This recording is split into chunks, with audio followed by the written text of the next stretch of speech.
हाँ जी दोस्तों, very good morning. और कैसे हैं आप दोस्तों? कल हमने देखा था रीयूनियन का लाइव चैनल। आज मैं आपसे एक बहुत ही इम्पोर्टेंट बात करना चाहती हूँ, और उसके पहले हमारे चैनल पे हमारे डीएम हमारे भाई देवेंद्र का आज बर्थडे है। और मैं बताना चाहती हूँ उन्हें कि आपकी डीएफ जो श्वेता है, उन्होंने आपके बर्थडे पे मेरे एनजीओ में आपके बर्थडे के दिन के लिए डोनेशन दिया है। तो मैं आपको उस चैनल के माध्यम से ढेर सारी बधाइयाँ आपके जन्मदिन के लिए देती हूँ। और आप लोग यूनियन में तो हैं ही, भगवान आप दोनों के सारे सपने पूरे करे, सारे ड्रीम्स फुलफिल करे। आप दोनों में हमेशा प्यार बना रहे, यूनिटी बनी रहे, आप लोग की सोच बिल्कुल एक ही रहे, और कभी भी झगड़े ना होए। दोस्तों, आप सब भी हमारे भाई देवेंद्र और श्वेता के लिए बधाइयाँ दीजिए कि इनका ये जो रिलेशन है, जो ये लोग एक हो चुके हैं, ये हमेशा अपने प्रेम की ऊर्जा में रहें, लव की वाइब्रेशन स्प्रेड करते रहें और मदर अर्थ को सर्व करें। बताना चाहूँगी कि भाई देवेंद्र मेरा इनर वर्क करते हैं, सिस्टमैटिक इनर वर्क करते हैं, काफ़ी टाइम से कर रहे हैं, और ये दोनों यूनियन में हैं। तो इसका अपने आप में एक प्रूफ है कि यूनियन होते ही हैं। पर होता क्या है, कई कभार जब हम अपने डीएम का बहुत वेट करते हैं और वो आ नहीं रहा है, हम थक रहे हैं, और कहीं से कोई ऐसी बात हमारे कान में चली जाए कि ये तो कोई जर्नी होती नहीं है, और आप लोग सिर्फ अपने ही सिर्फ एक स्पिरिचुअल जर्नी है, और आप सिर्फ अपने ही चक्रास पे काम करिए, और सिर्फ अपने आप को एलिवेट करना है, सिर्फ अपने आप अपनी अशुद्धियों पे काम करना है, आप लोग ये सोचते हैं, तो इंस्टेंटली आपके अंदर एक हेट की एनर्जी अनकॉन्शियसली अपने डीएम के लिए आ जाती है। और इस जर्नी पे हम बहुत जल्दी मिसगाइड और बहुत जल्दी मैनिपुलेट हो जाते हैं। तो ये जर्नी टफ है, बहुत कम लोग सक्सेसफुल हो पाते हैं, क्योंकि बहुत ज़्यादा हार्डवर्क, बहुत ज़्यादा स्ट्रॉन्ग विल पावर, और बहुत ज़्यादा भगवान पे फेथ पहले तो हमें करना है। फेथ नहीं, ब्लाइंड फेथ, एंड देन बहुत सारा पेशेंस चाहिए। तो इसलिए कहते हैं ना, ये मतलब आँख का दरिया है और डूब के जाना है।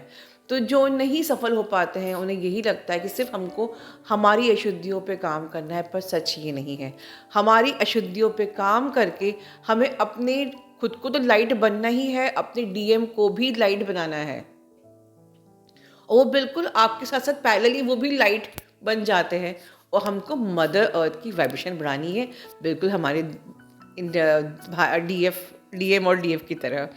आज हमारे भाई का जन्मदिन है, हम एक बार फिर से उनको जन्मदिन की ढेर सारी शुभकामनाएं देते हैं, और आगे सुनते हैं कि आज सुनंदा दीदी आपके लिए क्या टॉपिक लेके आई हैं। बिल्कुल बहुत ही इंपॉर्टेंट टॉपिक है, अंत तक सुनिए, और सुनंदा दीदी को भी ढेर सारी ब्लेसिंग्स दीजिए।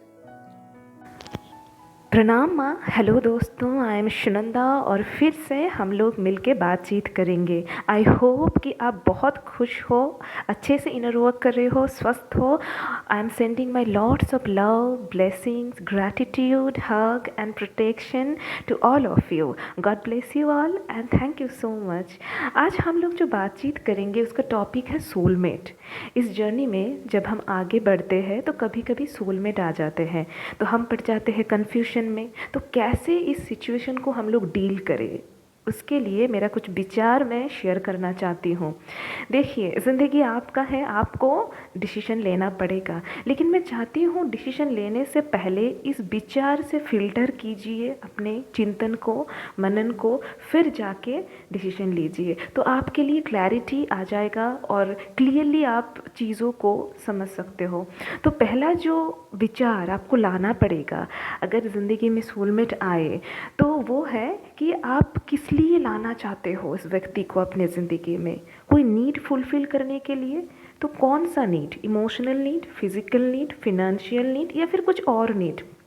पहले तो एक्सेप्ट करो कि हाँ, मेरा नीड है, वो व्यक्ति आया तो मेरा कुछ नीड फुलफ़िल हो गया, तो इसलिए मैं लाना चाहती हूँ।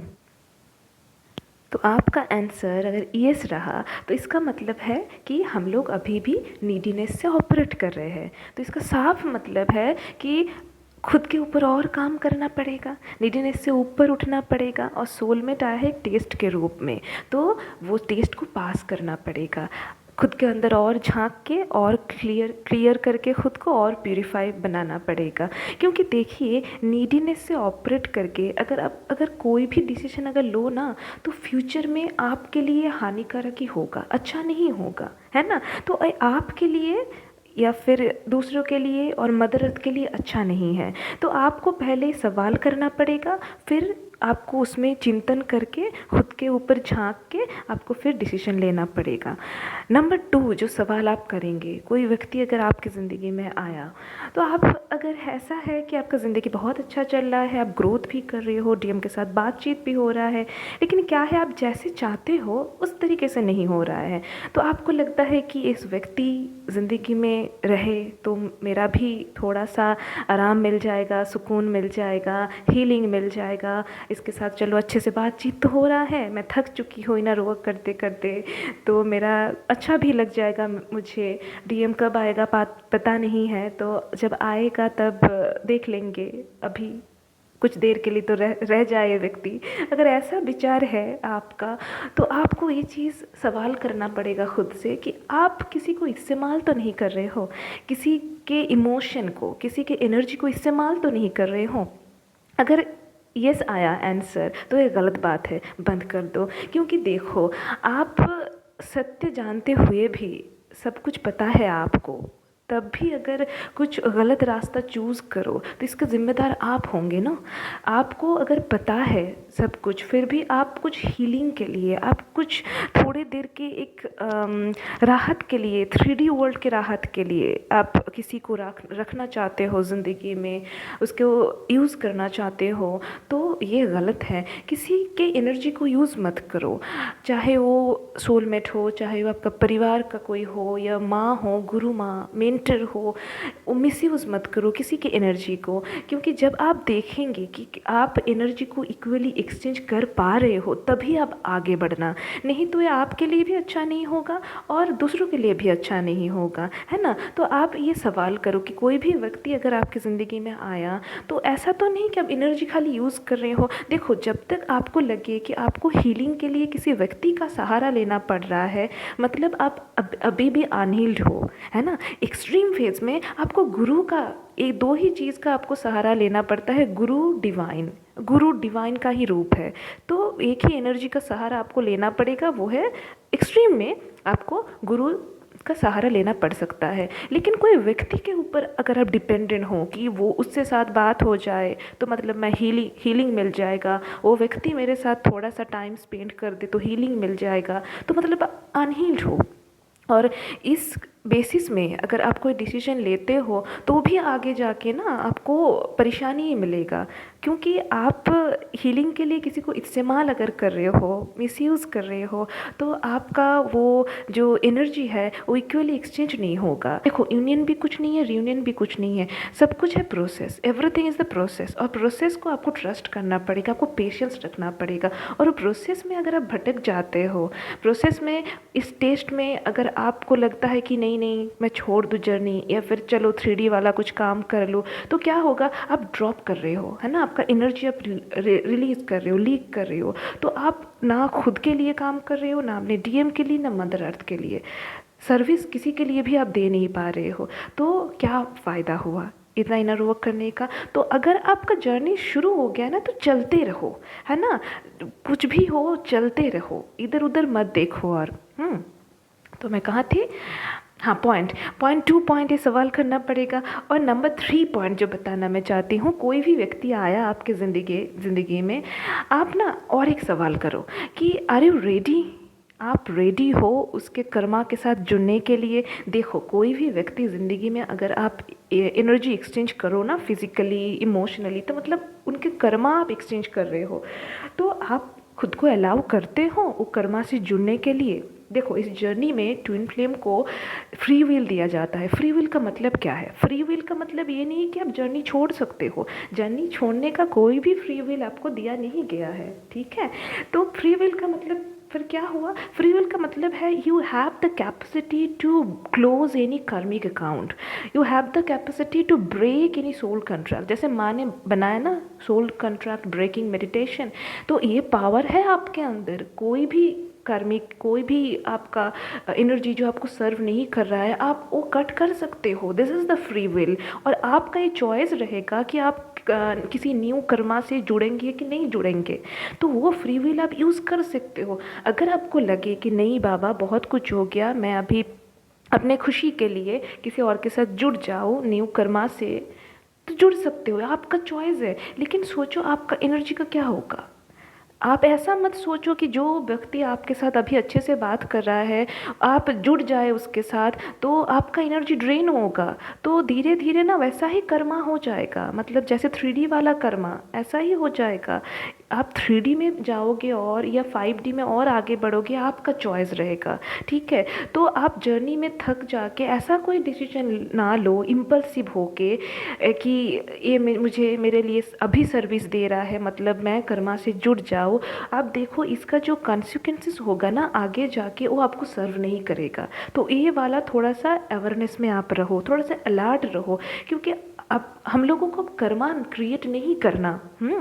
ट्विन फ्लेम का मेन मोटो क्या है कि कर्मा रिलीज़ करके, कर्मा हील करके हम लोगों को फ्री स्पिरिट को अटेन करना है, हाईली जो इनलाइटन बीइंग बनना है। क्यों? क्योंकि हम ब्रॉडर एस्पेक्ट से बिगर रेंज में मदर अर्थ को सर्व करना चाहते हैं। क्यों?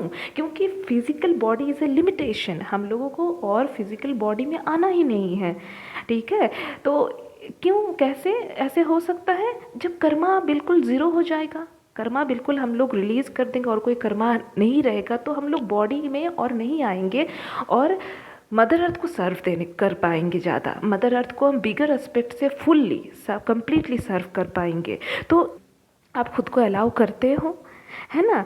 तो ये प्रोसेस में चलते चलते आप जब भी कोई ऐसे सिचुएशन आएगा ना, तो आप खुद से सवाल करो, आंसर आपसे ही मिल जाएगा। आपको सोल को सब पता है ना? तो सवाल करो। तो ये 3 फिल्टर करो, 3 जो थॉट्स है ना, फिल्टर करके फिर आप डिसीजन लो कि उस व्यक्ति को लाना चाहते हो कि नहीं लाना चाहते हो, ठीक है ना? और एक बात मैं बताना चाहती हूँ, 4 point, last but not the least. अगर आप ट्रूली, जेन्युइनली, डिवाइनली अपने डीएम को प्यार करते हो ना, तो पता है इतना सवाल ही नहीं उठेगा। हाँ, हम सब लोग प्यार करते हैं डीएम को, लेकिन क्या है 3D में बहुत सारा ड्रामा, बहुत कुछ होता है और हम लोग इतना इम्पोर्टेंस देते हैं 3D को कि हम लोग को ना मतलब वो भूल जाते हैं, सारा सत्य जानते हुए भी हम लोग भटक जाते हैं। तो ऐसा नहीं होना चाहिए। अगर आप डिवाइनली, बहुत ट्रूली, डेडिकेटेडली प्यार करो, तो आपको ना इतना कन्फ्यूजन में ज़्यादा देर आप रह नहीं पाओगे, है ना? मैं मेरा विचार शेयर करना चाहती हूँ इस बारे में कि मेरे लिए, मैं जो भी हूँ मेरे डीएम के वजह से हूँ। मेरे डीएम से मुझे मेरा माँ मिला और माँ से मेरा हरि जी। तो ये जो 3 है ना मेरे ज़िंदगी को जो मुझे चलाता है, मैं नहीं समझती कि इसमें कोई डिफरेंस है। मेरे ईश्वर, माँ और मेरे डीएम में एक ही एनर्जी है। उस एनर्जी के प्रति मैं डेडिकेटेड हूँ, उस एनर्जी के प्रति मैं कमिटेड हूँ, क्योंकि मैं जो भी बोल पा रही हूँ ना वो माँ के वजह से। विदाउट हर मैं एक शब्द भी नहीं बोल पाती, मेरा कोई अस्तित्व ही नहीं है। तो माँ का जो प्यार है, अनकंडीशनल लव, जो एफोर्ट, जो कंटिन्यूस सपोर्ट है ना, तो मैं उसके प्रति डेडिकेटेड हूँ, उसके प्रति कमिटेड हूँ। माँ के द्वारा मुझे सब कुछ मिल गया है। तो मेरा डीएम मैट्रिक्स ट्विन है, तो उनके प्रति मैं इतना ग्रेटफुल हूँ कि उनके वजह से मैं सब कुछ सीख पाई हूँ। उनके वजह से मैं जो कुछ भी आज तक, जितना भी मेरे ब्लॉकेजेस मैंने हील कर पाई, रिलीज़ कर पाई, सब उनके वजह से। तो मैं एक रिक्वेस्ट करना चाहती हूँ कि जब तक आप रिस्पेक्ट नहीं करोगे ना अपने डीएम को, तब तक आपको आगे नहीं बढ़ पाओगे स्पिरिचुअल रास्ते में। मुझे नहीं लगता कि डीएम को आप साइड में रख के, उसको डिसरिस्पेक्ट करके, उसको ख़राब चीज़ सोच के उनके बारे में आप आगे बढ़ पाएंगे। तो आपका भी विचार अगर ऐसा रहा ना, तो मुझे नहीं लगता कि कोई भी चीज़ आपको ज़्यादा देर कन्फ्यूजन में रख पाएगा और आप बहुत आसानी से इजीली अपग्रेड हो पाओगे, और चाहे 1000 व्यक्ति आ जाए अपने ज़िंदगी में, आपको कुछ लगेगा ही नहीं, कन्फ्यूजन नहीं होगा। मैंने जितना भी देखा है, जितना भी एनालिसिस किया है, सारा सवाल का एक ही आंसर मुझे मिला, वो है ईश्वर, वो है डिवोशन, वो है पेशेंस। क्योंकि विदाउट दिस क्वालिटी आप इस जर्नी में आगे बढ़ नहीं पाएंगे। हम लोग को क्या है, प्रूफ मांगते रहते हैं कि जर्नी का प्रूफ दीजिए, तब जर्नी में मैं आगे बढ़ूंगी। डीएम प्यार करता है, प्रूफ दीजिए। तो आप प्रूफ मांगने जाओगे ना, जटिल हो जाएगा। यूनिवर्स को अगर समझना है, universe is a very refined science, उसको अगर समझना है आपको ना, तो प्यार से समझना पड़ेगा, डिवोशन से समझना पड़ेगा, तब जाके आप समझ पाओगे। अगर आप प्रूफ मांगते रहोगे ना, तो यूनिवर्स आपको प्रूफ देगा, लेकिन आप वो चीज़ को ना आसानी से आप वो आनंद नहीं ले पाओगे। वो जो रस है, वो जो डीप रूटेड एक अमृत है, उसका जो एक टेस्ट है, वो ले नहीं पाओगे आप। तो इस जर्नी का जीस्ट जो है, वो है सरेंडर और डिवोशन और पेशेंस, और कुछ नहीं है।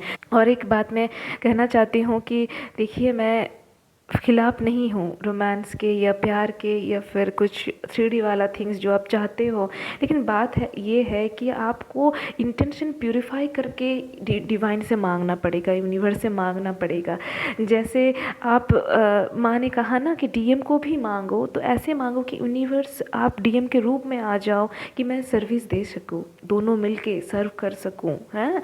ऐसे मत मांगो कि मेरा तो नीड पूरा करने के लिए कोई आ जाए, है ना। तो उसका जो रिजल्ट होगा वो अच्छा नहीं होगा, आपके लिए अच्छा नहीं होगा, मदर अर्थ के लिए तो होगा ही नहीं, आपके लिए भी नहीं होगा, है ना। तो आप ऐसे ही प्यार से मांगो, बहुत ही डिवोशन से मांगो। अगर भक्ति है ना, तो पूरा यूनिवर्स आपके साथ है। अगर भक्ति नहीं है, तो कुछ भी नहीं है आपके साथ, है ना। और हम लोग समझते हैं ना कि पैम्पर करने वाला कोई चाहिए, वैलिडेट करने वाला कोई चाहिए, अप्रिशिएट करने वाला कोई चाहिए। आप एक बार देखो, यूनिवर्स कितना वैलिडेट करता है आपको। अब सुबह उठते हो ना, हवा लेते हो ना, ऐसे सांसें लेते हो ना, तो मतलब you are appreciated by universe, you are validated by universe. आपको किसी व्यक्ति का वैलिडेशन क्यों चाहिए। और पैम्पर की बात है ना, तो यूनिवर्स इतना पैम्पर करता है, ईश्वर इतना पैम्पर करते हैं। आप बताओ, ये जो धूप है, ये जो सनलाइट, ये जो मून लाइट, ये जो स्टार लाइट, ये जो हवा छू के जाते हैं ना, इसका लैंग्वेज अलग है, लेकिन यूनिवर्स बहुत पैम्पर करता है आपको। आपको खाली वो फील करना है, आपको खाली वो रियलाइज़ करना है।